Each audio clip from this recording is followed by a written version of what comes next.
सुन्तला त खतरा हो आम्मामा त्यही त पोहोर 4 पल्ट घुम्नुभयो यसपालि 6 ठाउँ घुम्नुहुन्छ भोजपुर छिनामको है हाम्रो सुन्तलाको धनी है हाम्रो दाजु कति 20 लाख मारे ठेका दिनुभएको छ अरे आम्मामा सुन्तला त बगैँचै छ नि यता पनि हेर्नु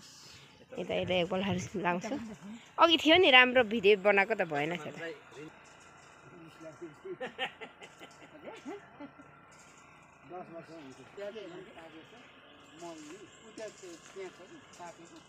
फुपू खोकुको याद आयो नि पहिला हाम्रो यस्तै थियो नि ऐनकोची छेउमा जम्मै मरि गयो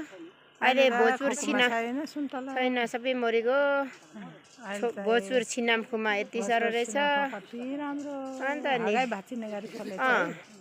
दाजु 20 लाखमा अरे ठेका लाउनु भएको अरे आमामा पातै छैन त अनि यति साह्रो अनि कसरी सुन्तला फलेको त हौ आमामा राम्रो आएको छ राम्रो राम्रो राम्रो यहाँ मल बनाउनु रहेछ